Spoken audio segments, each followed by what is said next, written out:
Guys, welcome back. Stay tuned, and today we're going to be talking about greatest squirrel hunt.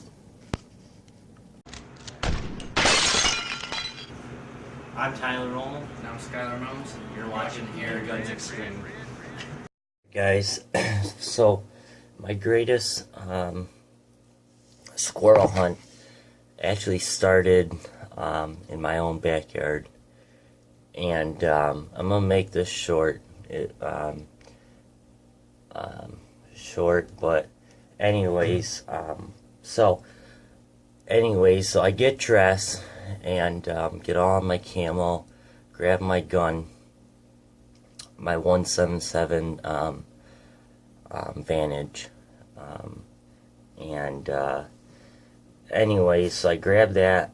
I start walking to the back. And I see all these birds flying everywhere, and one lands about, I don't know, probably about 20 yards in front of me, and that was just as I was getting into the woods, or just as I was walking down my trail. And so I'm walking down the trail, and I'm like, oh, okay, but I was thinking, in my head, I'm thinking, if I do shoot this bird, then I ain't gonna see any squirrels. And so I let it go, and I'm kind of glad that I actually did let it go, that I didn't shoot it, because this is really good story that happened to me. So I just go around the corner, and I see a squirrel sitting up on my feeder, and I'm thinking, I'm still about 100 yards from him, and I see him, so I get into like an army crawl, and I start army crawling to him. Well, I get within 50 yards of him, and I'm thinking, I could take this shot. I'm thinking, I don't really want to take this shot, but I'm like, okay, I'm just going to see if I can get within 45 yards of him. And so I army crawl to him. I get within about 45 to 46 yards. And as I raise up my air rifle, I see something scared him. And I'm thinking, that couldn't be me. I moved my air rifle quietly up, and I'm thinking, what the heck was that? And I'm thinking, maybe he just saw me, or he saw something else. Well, it turned out to be a hawk that flew right over. That flew just right above the tree line back there, and saw him sitting on the feeder, and that squirrel took off running. I'm thinking, great, that might be my only chance, I might be done. So I'm like, okay, I'm gonna go to my stand. So I go up my stand, I'm sitting up in my stand, and I see this other squirrel about 30 yards out from me. And I load up my gun, or it was already preloaded, and so I see him up in the tree, and I'm like, okay, I'm just gonna leave him, see if I can get up my stand. And I flicked it on to fire, and I pulled the trigger. And as I pulled the trigger, it made a loud crack sound. And when it made like a louder crack, it dry fired. That pellet flew out when I broke the barrel, and when I loaded it down here before I went out, and I didn't know, I thought the pellet was in the barrel, and it dry fired. And I was so mad, and I was crapping my pants. I'm thinking, great. I'm thinking, that's 0-2 on squirrels in about 3 minutes. So I break the barrel again, and he sees this other squirrel about, I don't know, about 50 yards from him. And this squirrel is eating, so this squirrel, after I shot, goes down the tree and goes right over to him. And he gets next to him, and they start chasing each other up and down this tree. Just non-stop. I could have videotaped it. It was so actually kind of funny, the way they were chasing each other up and down the tree. It was just like non-stop for about 10 minutes. I'm just sitting there just watching these two squirrels up and down this tree probably for about 20 minutes, 25 minutes, almost a half hour. And I sit there and I'm thinking, I don't want to shoot. Now, if I had a shotgun, I probably would have shot at one of them that was going up and down the tree. But I didn't have a shotgun that day. So I wait for them to stop going up and down the tree. And this one starts coming to me. And he gets about, I don't know, about maybe 40 yards, 30 yards from me. And spots me. And he saw me, and I tell you what, after that, he was gone.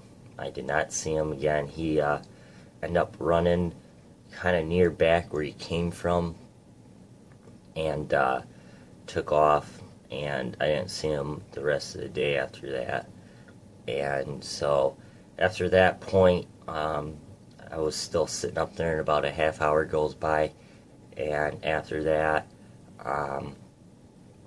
I noticed that I seen this other one, and he starts coming to me. I'm thinking, okay, here, this could be my chance. I'm not going to let it go. So I see this gray one coming to me. He was started out about 100 yards, and he comes about 35, almost 40 yards from me, and stops. And I raise up my air rifle, and bam, I pull the trigger, and he jumps up in the air. And I'm thinking, what the heck? I'm thinking, did I just shoot under him? Did I shoot over him? What happened? So I saw where he went to. He went running to the right of me. And I watched exactly where he went to.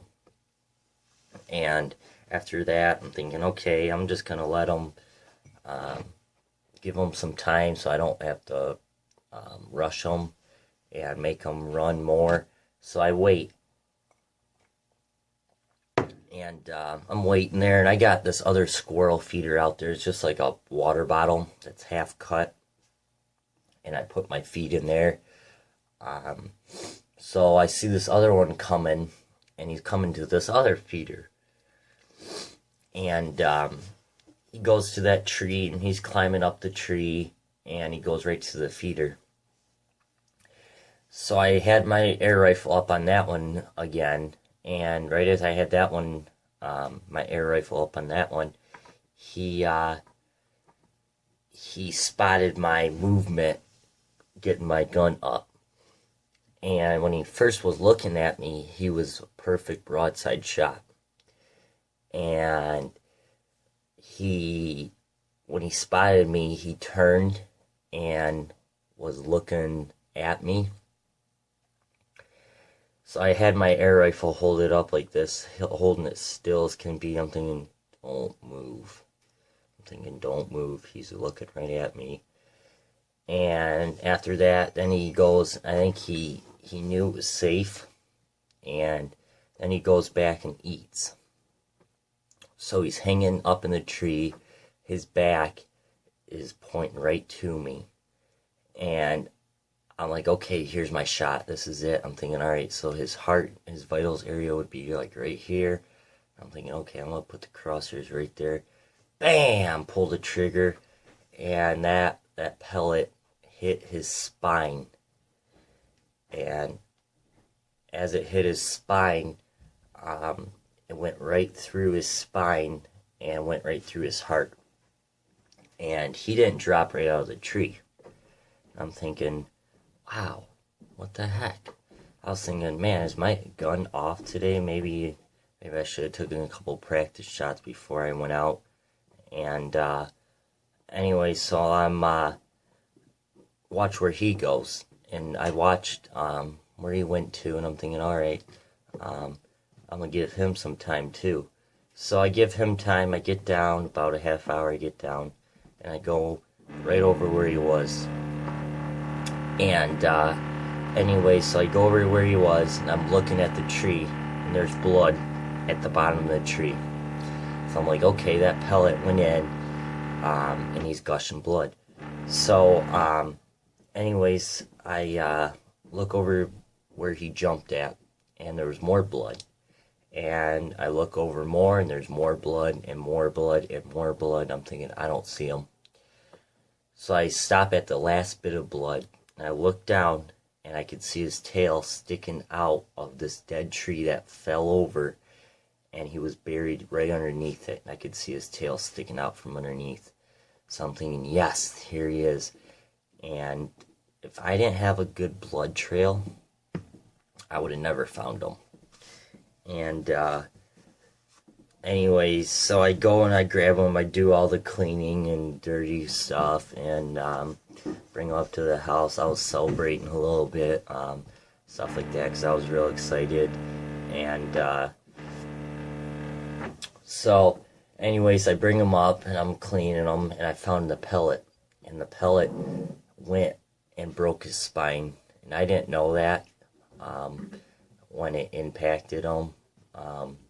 And it clipped the side of his heart. So he was definitely done. I think he just ran on whatever was left in his body, and he just died. And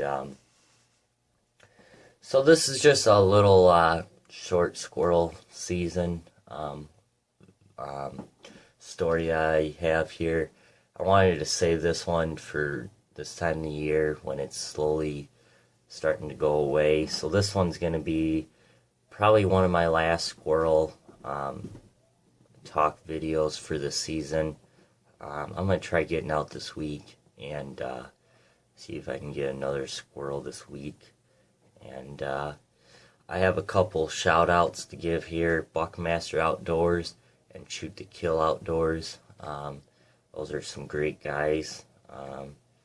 And that's about it, guys. I do have a Skype. It's Tyler Dips Grizzly if you guys want to get a hold of me.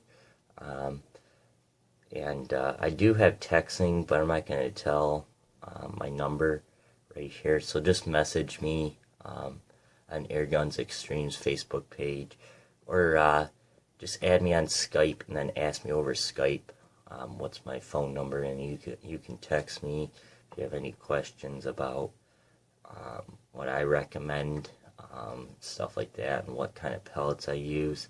So that's about it, guys. Please like, comment, subscribe. Go check out Buckmaster Outdoors and Shoot to Kill Outdoors. We'll see you guys later.